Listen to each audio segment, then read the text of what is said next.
kuya. Ito yung kari-kari, paborito ko to. Tapos wala siyang Siyempre. Yan. Luto mo to ha? Oo, kuya. At ito, sarap ng bagoong.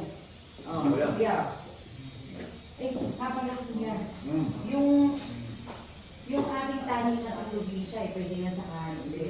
Oh. Kailan mo ba gusto bisitahin? Kayo ako eh. Pwede ako. Ako naman, bakit ako. Ikaw na. Kailan ka pwede? Para punta natin yung lupa.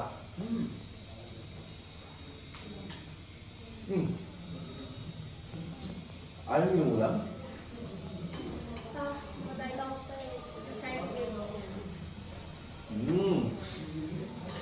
Alam mo, gusto mo nga pagluluto kita? Yung gulay? Oo, uso rin sa Roma yan. Ay, kuya, umupo ka lang dyan. Pumalma ka.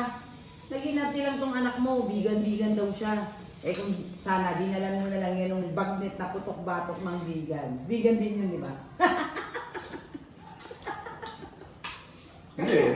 Nga, siyempre, gusto kong ipagluto na ako para matikman yung luto ko. Di ba? Namiss ko to eh.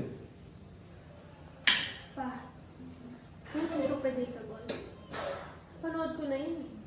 OFW parents go home and try to feast their children for all the time missed. Ulitin mo ang